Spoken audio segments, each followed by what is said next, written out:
சூறையாடக்கூடிய விஷயம் வந்து அதிக அளவுல நடக்க ஆரம்பிச்சு. நம்ம நிறைய இடங்கள்ல பார்த்திருக்கிறோம். தொடர்ந்து இப்பதான் ஒரு சம்பவம் நடந்து முடிச்சு 2 நாட்கள் கூட ஆகல, அதுக்குள்ள இப்போ ஒரு சம்பவம், விளாத்திக்குளம் சம்பவம். அதுக்கப்புறமாக முதல்வர் மு.க. ஸ்டாலின் அவர்களோட வீட்டுல இருந்து 10 நிமிட தூரத்துல ரொம்ப அருகாமையில ஒரு நிகழ்ச்சி. இவங்களுக்கு ஒற்றை இலக்கு, ஒற்றை சிந்தை என்ன தெரியுமா? நாம அடுத்த தேர்தலில் எப்படி ஜெயிச்சு, எப்படி கொள்ளையடிச்சு, நம்ம பரம்பரை சொத்தை 500 தலைமுறைகளுக்கு உட்கார்ந்து சாப்பிட சொத்து இருக்கு, இன்னும் அடுத்த 5000 தலைமுறைக்கு அந்த சொத்தை எப்படி தகட்டி கொண்டு போறது, அந்நிய முதலில் எப்படி பண்ணி அந்த செலவினங்களை எப்படி எடுத்துக்கிறது, பெண்களுக்கு பாதுகாப்பு இல்ல, குறிப்பாக தமிழ்நாட்டுல சுத்தமா பாதுகாப்பு இல்ல. அதுக்கு காரணம் என்ன, அடிப்படை காரணம் என்ன அப்படின்னு கள நிலவரத்துல போய் ஆராய்ச்சி பார்த்தோம் அப்படின்னா 13 வயசு பையன்ல இருந்து எல்லா வயதான வரைக்கும் எல்லாருக்கும் கஞ்சா கிடைக்குது. திமுகவின் குடும்ப கோபாலபுர குடும்பத்தின் ஒரு பங்களிப்பு இல்லாத விஷயமே கிடையாது. தனக்கு தர வேண்டிய கப்பத்தை கொடுத்துட்டா அமைச்சர்கள் என்ன வேணாலும் செய்யலாம் அப்படின்ற ஒரு பெரிய ஒரு முற்போக்கு சிந்தனை உள்ள அதீதமான அற்புதமான ஒரு குடும்பம் அடிக்கடி தமிழகத்திற்கு வந்து மக்களுக்கு இந்த மாதிரி விஷயங்களை எடுத்து சொல்லிட்டு இருக்காரு. பாரத பிரதமரோட வாயிலிருந்து வர வார்த்தைகள் ஒண்ணுமே எவ்வளவு முக்கியம் வாய்ந்தவை, எவ்வளவு முக்கியமான ஒரு விஷயம் அவர் சொல்றாரு அப்படின்னு தமிழக மக்களை முற்று நோக்கணும். அப்படின்னாலே தமிழகத்துல பரபரப்பா பேசக்கூடிய விஷயம் பாத்தீங்கன்னா, தூத்துக்குடி மாவட்டத்துல விளாத்திக்குளம்ல 12ஆம் வகுப்பு படிக்கக்கூடிய மாணவிக்கு பாலியல் வன்கொடுமை நடந்திருக்கிறதும், கொலை செய்யப்பட்ட சம்பவம் பாத்தீங்கன்னா பெரும் அதிர்ச்சி ஏற்படுத்திருக்கு. இது வரைக்கும் அந்த உறவினர்கள் போராட்டத்தில் ஈடுபட்டு இருக்காங்க. இந்த சம்பவத்தை நீங்க எப்படி பாக்குறீங்க? சமீபத்திய நாட்கள்ல வந்து இந்த பெண் பிள்ளைகளை சூறையாடக்கூடிய விஷயம் வந்து அதிக அளவுல நடக்க ஆரம்பிச்சு. நம்ம நிறைய இடங்கள்ல பார்த்திருக்கிறோம். தொடர்ந்து இப்பதான் ஒரு சம்பவம் நடந்து முடிச்சு 2 நாட்கள் கூட ஆகல, அதுக்குள்ள இப்போ ஒரு சம்பவம், விளாத்திக்குளம் சம்பவம். அதுக்கப்புறமாக முதல்வர் மு.க. ஸ்டாலின் அவர்களோட வீட்டுல இருந்து 10 நிமிட தூரத்துல ரொம்ப அருகாமையில ஒரு நிகழ்ச்சி. இப்படி தொடர்ந்து பெண் பிள்ளைகளை சூறையாடி பாலியல் வன்கொடுமை செய்தது மட்டும் இல்லாம கொலை பண்ணி போடுற அளவுக்கு ஒரு துணிச்சல் வந்து இருக்கு அப்படின்னா சட்டம் ஒழுங்கு எந்த இடத்துல இருக்கு அப்படின்னு நம்ம பார்க்கணும். எவ்வளவு ஒரு மோசமான அவல நிலைக்கு போச்சு. பெண் பிள்ளைகளுக்கு வந்து மேலை நாடுகள்லாம் பாருங்களேன், அரபு நாடுகள்ல பெண் பிள்ளைகளை கை வச்சாச்சு அப்படின்னா சிறைச்சேதம், அந்த அளவுக்கு ஒரு கொடுமையான சட்டங்கள், தண்டனைகள் இருக்கு. இங்க மட்டும்தான் தமிழ்நாட்டுல குறிப்பா முக்கியமா இல்லவே இல்லை. பெண் பிள்ளைகளை யார் சூறையானாலும் அவங்க கற்ப கெடுத்து விட்டுட்டு அவங்களை ரொம்ப கொலை செய்து போட்டுட்டா கூட திருப்பி வந்து அவங்கள ஒரு மீட்டெடுக்கிறதுக்கோ அந்த குற்றவாளிகளுக்கு தண்டனைக்குள்ளாக்கப்படுவதற்கோ எந்த விதமான இடமுமே இல்லை. ஏன்னா திமுகவோட ஆட்சியின் அவநிலை அந்த மாதிரி இருக்கு. இவங்களுக்கெல்லாம் ஒரு பாதுகாப்பு பெட்டகம் போல திமுக இருக்கு. திமுக எவ்வளவு பெரிய கேவலமான இழி செயல் நடந்தாலும் அதுக்கு தண்டனை அப்படின்ற ஒரு விஷயமே இல்லாம இருக்கு. முதல்வர் மு.க. ஸ்டாலின் சொல்றாரு, கொஞ்சம் கூட சங்கடமே இல்லாம இரும்பு கரம் கொண்டு அடக்குவே அப்படின்னு. அவர் இரும்பு கரம் துருப்பிடிச்சிருச்சு போல, அவரால் ஒண்ணுமே செய்ய முடியல. இப்ப என்ன செஞ்சுட்டு இருக்காங்க அப்படின்னா, இந்த சமீபத்திய நாட்கள்ல திமுக என்ன ஒரு அஸ்திரத்தை கையில எடுத்திருக்கு அப்படின்னா, அடுத்த தேர்தலை நம்ம எப்படி ஜெயிக்க போறோம், அப்ப இலவசத்தையும் மக்கள் கிட்ட பணத்தை கொடுத்து மயக்கி பிரியாணி, குவாட்ரு, கோழி பிரியாணி கொடுத்து எப்படி மக்களை மதிமயக்கம் செய்து அடுத்த நிலைக்கு தயார்படுத்திக் கொண்டிருக்கிறது. அந்த வேலை துரிதமா பாக்குதே தவிர நாட்டுல சட்டம் ஒழுங்கு எந்த அளவுக்கு இருக்கு, பெண்களுக்கு பாதுகாப்பு இல்லாத சமூகத்துல என்ன நிலைமையில பெண்கள் நடமாடிட்டு இருக்காங்க, இப்படி எந்த விதமான கவலையுமே இல்லாம எந்த சமயோஜித புத்தியுமே இல்லாம ஒரு கேடுகட்ட ஆட்சி இந்த திமுக ஆட்சி. இவங்களுக்கு ஒற்றை இலக்கு, ஒற்றை சிந்தை என்ன தெரியுமா? நாம அடுத்த தேர்தலில் எப்படி ஜெயிச்சு, எப்படி கொள்ளையடிச்சு, நம்ம பரம்பரை சொத்தை 500 தலைமுறைகளுக்கு உட்கார்ந்து சாப்பிட சொத்து இருக்கு, இன்னும் அடுத்த 5000 தலைமுறைக்கு அந்த சொத்தை எப்படி தகட்டி கொண்டு போறது, அந்நிய முதலில் எப்படி பண்ணி அந்த செலவினங்களை எப்படி எடுத்துக்கிறது, இந்த மாதிரி சிந்தையில மட்டும்தான் இருக்காங்களே தவிர எப்பயுமே மக்களை வந்து அற மயக்கத்திலையும் போதையிலுமே தமிழக அரசு வச்சிருக்கு இந்த திமுக அரசு. அடுத்து பெண் பிள்ளைகளை வந்து தொடர்ந்து வஞ்சிக்கிறாங்கன்னா ஒருத்தரையாலும் சிறைச்சேதம் செய்து தக்க தண்டனை கொடுத்தாதான் இன்னொருத்தர் தொடர்ந்து பயப்படுவான். ஆனா சூழ்நிலையே இந்த தமிழ்நாட்டுல இல்ல. தொடர்ந்து பாருங்க, சின்ன சின்ன பிள்ளைங்களை 2.5 வயசு குழந்தைங்க, அந்த குழந்தைய கூட பாதுகாப்பா இந்த சொசைட்டில விளையாட முடியல, சுதந்திரமா இருக்க முடியல அப்படின்னா என்ன மாதிரி சமூகத்துல நம்ம இருக்கிறோம்? இதுல தமிழ்நாடா இல்ல சுடுகாடா? இப்படி ஒரு பெரிய நிகழ்வு நடந்திருக்கு. ஆனாலும் பாத்தீங்கன்னா கனிமொழி அவர்கள் ஒரு ட்வீட்டோட முடிச்சுட்டாங்க. ஏன்னா அவங்களோட பாராளுமன்ற தொகுதியில் தான் விளாத்திக்குளம் வருது, தூத்துக்குடியில் தான் வருது. அப்படின்றப்போ ஒரு ட்வீட்டோட அந்த குடும்பத்திற்கு நீதி வேண்டும் அப்படின்னு சொல்லி முடிச்சிட்டாங்க. இது நீங்க எப்படி பாக்குறீங்க?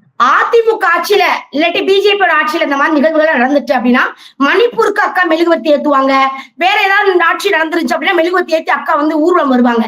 ஆனா அவங்களோட அண்ணன் ஆட்சி நடக்குதுல, அவங்க குடும்ப ஆட்சி நடக்கிறதுனால வாய் திறக்க மாட்டாங்க. ஒரு அமைச்சர் என்ன செய்யறாங்கன்னா மௌனம், கள்ள மௌனம் சாதிக்கிறாங்க கனிமொழி அவர்கள். இன்னொருத்தவங்க ஃபேஷன் ஷோ நடத்திட்டு இருக்காங்க தமிழச்சி தங்கப்பாண்டியன், 62 வயதுல ரொம்ப அழகா இளமையா இருக்கக்கூடிய ஒரு ஆகச்சிறந்த தலைவி.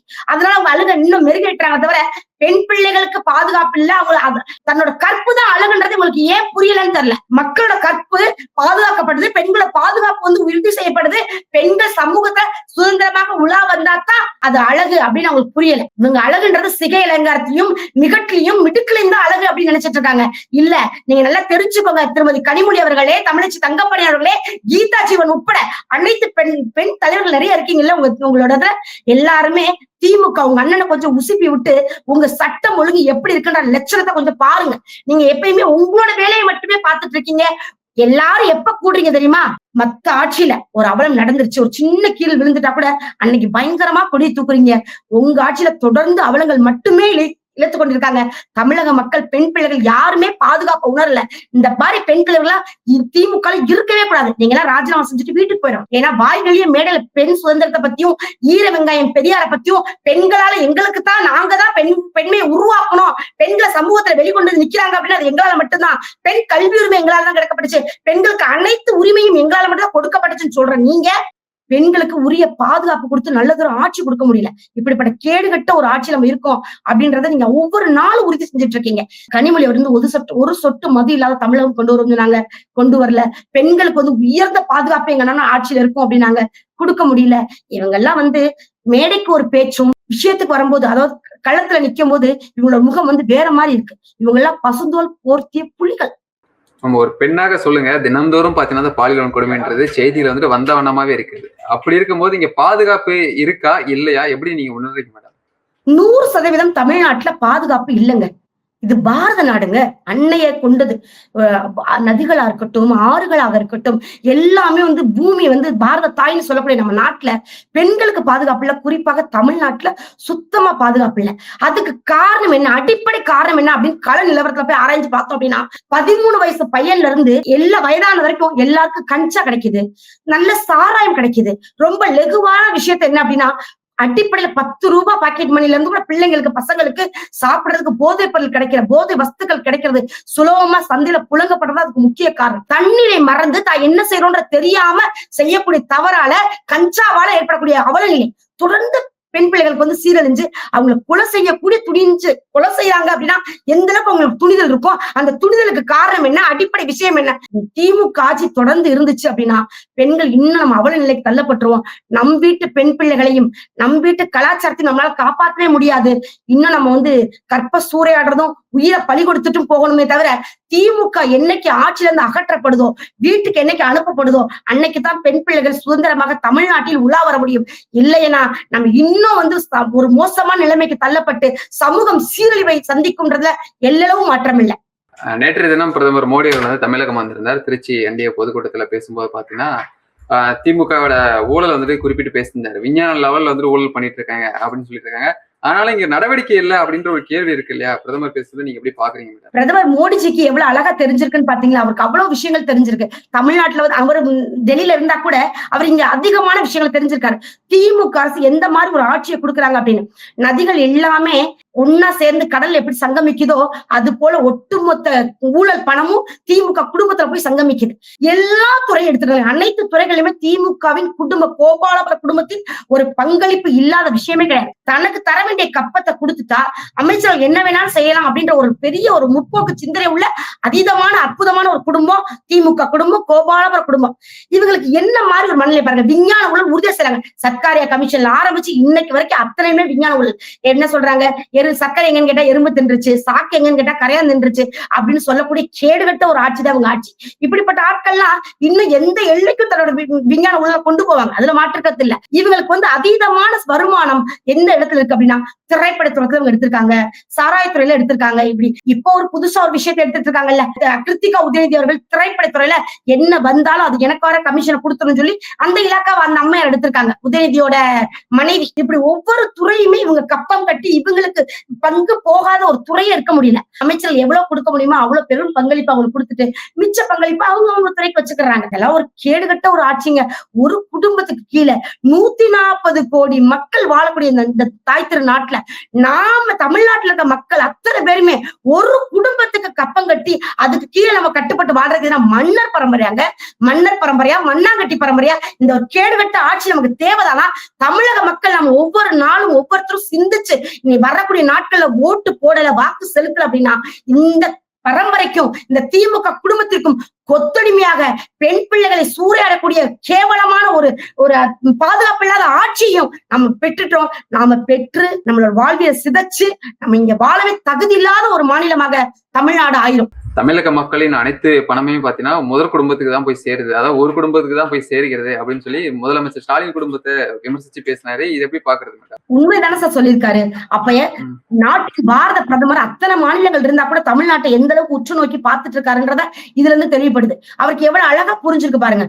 அத்தனை மக்களோட வரி பணத்தையும் அத்தனை மக்களோட பணமும் ஒரு இடத்துல சங்கமிக்கிற மாதிரி கோபாலபுரம் குடும்பத்துக்கு மட்டும்தான் போகுதுன்றத பாரத பிரதமர் அப்பட்டமாக வெட்ட வெளிச்சமாக தெளிவாக விளக்கியிருக்கிறார். அது பெரிய விஷயம். உண்மையிலே தெளிவுபடுத்துறது மக்களுக்கு எவ்வளவு பெரிய சான்று பாத்தீங்களா? ஒரு பாரத பிரதமரோட வாயில இருந்து இந்த வார்த்தை வருது அப்படின்னா எந்த அளவுக்கு தமிழக மக்கள் மேல ஒரு அக்கறை கொண்டிருப்பாரு, இந்த தமிழக மக்கள் எந்த அளவுக்கு வஞ்சிக்கப்படுறாங்க அப்படின்றது அவருக்கு எவ்வளவு புரிஞ்சிருக்குன்னு பாருங்க. இந்த புரிதல் தான் ஒரு பாரத பிரதமருக்கு மிகச்சிறந்த ஒரு அழகை. அதனாலதான் ஒரு நாட்டின் விஸ்வ குருவாக திகழ்கிறார். அவரால் ஏன் இப்படி எல்லாம் ஒரு சின்ன மாநிலத்துல கூட அவரோட நோக்கம் உற்று நோக்கப்படுது, அவரோட பார்வை சிந்தை வெளிவருது அப்படின்னா அப்ப உலக நாடுகள் வந்து இந்தியாவை எங்க கொண்டு போகணும், எப்படி இருக்கணும்னு அவர் எவ்வளவு யோசிப்பாரு பாருங்களேன். அப்புறம் அவருக்கு தெரிஞ்ச சிந்தையாலதான், அவருக்கு உயரிய ஒரு மக்கள் மேல இருக்க ஒரு அன்பின் பற்றாலதான், தமிழக மக்கள் கிட்ட அவர் வச்சிருக்க நேசத்தாலதான் தமிழ்நாடு இந்த மாதிரி ஒரு குடும்பத்துல இருந்து மக்களை மீட்டு கொண்டு வரணும்னு அவர் அயராது பாடுபட்டு கொண்டிருக்காரு.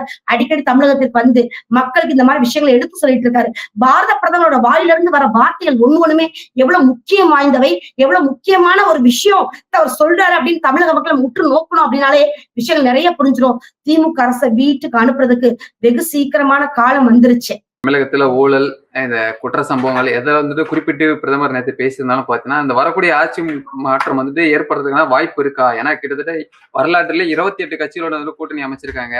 வெற்றி பெற்று நாங்க தான் நாளைக்கு முதலமைச்சர் அப்படின்ற கனவோடு இருக்காங்க. நீங்க எப்படி பாக்குறீங்க? அவங்களோட கனவு முக்கியமா, மக்களோட நனவு முக்கியமா அப்படின்னு பார்த்தா மக்களோட நினைவு தான் சார். மக்களோட நினைவும் நனவும் தான் சார் கனவா மாறுமே தவிர அவங்களுக்கு ஒண்ணும் பண்ண போறது இல்ல. மக்கள் தீர்ப்பே மகேஷன் தீர்ப்பு. இவங்க அப்படி எத்தனை கட்சி வேணா ஒன்று சேரலாம், எத்தனை கட்சி கணக்குக்கு வேணா சேரலாமே தவிர இவங்க ஆட்சியில 5 ஆண்டுகளை என்ன செஞ்சிருக்காங்க, மக்களுக்கு எந்த விதமான நல்லாட்சியை கொடுத்திருக்காங்க அப்படின்னு பார்க்கும்போது தமிழகத்தை சுடுகாடா மாத்தி வச்சிருக்காங்க. இவங்களுக்கு எல்லாம் திருப்பி மக்கள் வாக்களிப்பாங்களா, அந்த மனநிலைக்கு வருவாங்க? இவங்களுக்கு பெரும்பாலான யாரு ஆட்சியில இவங்க உட்கார வச்சது அப்படின்னா அரசு அதிகாரிகள், அரசு ஆசிரியர்கள், துப்புரவு பணியாளர்கள், செவிலியர்கள், இவங்க எல்லாம் தான். ஆனா கடைசி இந்த 1 வருட காலமாக அவங்க எல்லாருமே பயங்கரமான மன உளைச்சலுக்கு ஆளாயிட்டாங்க, அல்லல் பட்டுட்டாங்க. போராட்டம், எவ்வளவு போராட்டம்! அத்தனை போராட்டத்துக்கு இந்த அரசு கொஞ்சமாவது செவி சாய்த்துச்சா? அவங்களுக்கு உரிய மரியாதை கொடுத்துச்சா? அவங்களுக்காக ஏதாவது ஒரு குரல் கொடுத்து அவங்களுக்காக பேசினாங்களா? எதுவுமே செய்யல. அவங்க சொன்னாங்க எத்தனை பணி நியமன ஆணை கொண்டு வந்துருவோன்னு தேர்தல் வாக்குறுதியில அள்ளி விட்டு இருந்தாங்க. ஆனா எதையுமே நிவர்த்தி செய்யல. இவங்க திருப்பியும் நாங்க வந்து உட்காருவோம், நாங்க தான் அரியல ஏறுவோம் அப்படின்னு மனப்பால் குடிக்கிறது செத்த மாட்டுல பால் குடுக்கிற மாதிரி சமம். அதனால இவங்களுக்கு அவங்களோட கனவு நனவாக போறது இல்ல. இவங்களுக்கு தக்க பாடம் தமிழக மக்கள் புகட்டுவாங்க. இவங்க சீக்கிரம் வீட்டுக்கு போக வேண்டிய நாட்கள் எண்ணப்பட்டு கொண்டிருக்கிறது. இவங்க எல்லாம் தமிழ்நாட்டு ஆளவே தகுதி இல்லாத ஒரு நபர். இந்த குடும்பமே அப்புறப்படுத்த வேண்டிய குடும்பம். நாடு முழுக்க சிலிண்டர் பற்றாக்குறை, பெட்ரோல் பற்றாக்குறை, தட்டுப்பாடு ஏற்பட்டிருக்கே அப்படின்னு சொல்லி மக்கள் எல்லாருமே வந்துட்டு சாலையில வந்துட்டு பெட்ரோல் பங்க் ஆக்கிரமிக்கிறதா இருக்கட்டும், சிலிண்டர் வந்துட்டு புக் பண்ண முடியல அப்படின்னு சொல்லி கருத்து தெரிவிக்கிறதா இருக்கட்டும், என்ன நடந்துட்டு இருக்கு மேம் இந்தியாவில? தேர்தல் வந்துருச்சு இல்லையா? இவங்க இப்படி தில்லாலங்கடி வேலைலாம் பாப்பாங்க அப்படின்னு தான் ஒரு வாரத்துக்கு முன்பாகவே 10 நாட்களுக்கு முன்பாகவே அழகான ஒரு செய்தி மத்திய அரசு வெளியிட்டுச்சு. என்ன சொன்னாங்க அப்படின்னா, கச்சா எண்ணெய் போதுமான அளவுக்கு நம்மகிட்ட ஸ்டாக் இருக்கு, நம்ம கிட்ட தேவையான அளவுக்கு நம்ம இருப்பு வைத்திருக்கிறோம், நமக்கு எரிபொருள் தட்டுப்பாடு வராது, சிலிண்டர் தட்டுப்பாடு வராது. ஆகவே தமிழக மக்கள் யாரும், இந்தியாவில் ஒட்டுமொத்த மக்களுமே பயப்படாதீங்க, நிம்மதியா இருங்க அப்படின்னு சொல்லிட்டாங்க. மத்த மாநிலங்கள்லாம் அதை கேட்டுட்டு கீழ்ப்படிந்து அவங்க வேலையை அவங்க பாத்துட்டு இருக்காங்க. ஆனா தமிழ்நாட்டுல ஒரு 7 வாழ்ற குடும்பம் இருக்கு இல்லையா, எப்பயுமே 7.5 தூக்கி தோல்ல போட்டு திரியுமே ஒரு திமுக குடும்பம், அந்த குடும்பம் மட்டும் கிளப்பி விட்டுருச்சு. என்ன கிளப்பி விட்டாங்க? சிலிண்டர் தட்டுப்பாடு ஆயிடுச்சு, 350 ரூபாய்க்கு ஒரு லிட்டர் பெட்ரோல் விற்க போதான், அதனால நைட்டோட இரவோட இரவா போய் மக்கள் வாங்குங்க அப்படின்னு சொல்லவும் எல்லா பெட்ரோல் பல்க்லயும் மக்கள் போய் கூட்டமா சாரசாரியா நிக்கிறாங்க. ஏன்னா இவங்களுக்கு தேர்தல் வந்துருச்சு அப்படின்னா ஏதாவது ஒரு அஸ்திரத்தை கையில் எடுத்தாதான் இவங்க ஜெயிக்க முடியும். அப்ப ஈரான் போரையும் நம்மளுடைய தமிழ்நாட்டுல கொடுக்கிற கச்சா எண்ணெயோட ஸ்டாக் என்னன்னே புரியாது, அவங்களுக்கு அந்த தெளிவுபடவும் தெரியாது. அதை வச்சு பெட்ரோலியத்துறை அமைச்சர் ஒரு மங்குனி அமைச்சர், அவருக்கும் ஒண்ணும் புரியாது. ஆக மொத்தம் இவங்க என்ன செஞ்சு வச்சிருக்காங்க அப்படின்னா, மக்கள் கிட்ட எப்பயுமே ஒண்ணு மக்களை அரை போதல் வச்சிருக்கணும், அப்படி இல்லைன்னா மக்கள் ஒரு பதப்பதப்பிலே வச்சிருக்கணும். இந்த 2 அஸ்திரத்தை தான் திமுக அரசு எப்பயுமே கையில் எடுக்கும். அப்படி பார்க்கும்போது இந்த பெட்ரோல் டீசல் உயர்வு, சிலிண்டர் எல்லாம் வந்து ஒரு பதப்பதற்கான ஒரு காரணம். கொரோனா காலகட்டங்களில் எப்படி மக்களை வந்து பதப்பதப்பிலே வச்சிருந்தாங்களோ அது போல இப்ப இந்த மாதிரிலாம் தொடர்ந்து ஏதாவது ஒரு இழி செயல் செஞ்சா மட்டும்தான் மக்கள் கிட்ட நல்ல பேரை வாங்க முடியும் அப்படின்னு திமுக அரசோட முக்கிய ஒரு விஷயம் என்ன அப்படின்னா, எப்பயுமே மக்களை வந்து தெளிவா சிந்திக்க விடுறதே இல்லை. சிந்திச்சுட்டாங்க அப்படின்னா யாரும் திமுக ஓட்டு போட மாட்டாங்க இல்லையா? அப்ப திமுக தமிழ்நாட்டுல இருந்து தூக்கி எறியப்பட்டுரும். அதனாலதான் அவங்க சிந்திக்கவே விடுறது இல்ல, மக்களை எந்த சிந்திக்கும் போக விடுறது இல்ல. போக விடாத அளவுக்கு வச்சிருந்து எவ்வளவு முடியுமோ பதட்டத்திலையும் போதையிலுமே வச்சிருந்து மக்களை துன்புறுத்துறதுதான் திமுக அரசோட வேலையே.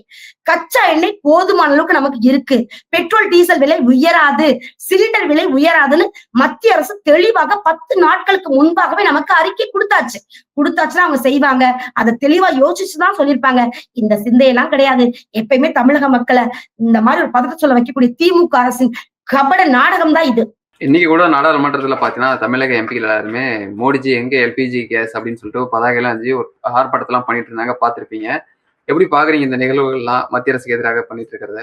40க்கு 40 கொடுத்த நாங்கள் நாடாளுமன்றத்துக்கு போன திமுக அமைச்சர்கள் என்ன செய்யறாங்க? போய் பஜ்ஜி போண்டா மட்டும் தான் சாப்பிடுறாங்க அப்படின்னு தமிழக மக்கள் ரொம்ப வெதும்பி கொண்டிருக்கிறதுனால இவங்க ஏதாவது செய்யணும், தன்னோட தமிழக மக்கள் மீது இருக்க கவன ஈர்ப்பு செய்யணும் அப்படின்றதுக்காக எல்பிஜி கேஸ் எங்கன்னு சொல்லி போராட்டம் நடத்துறாங்க.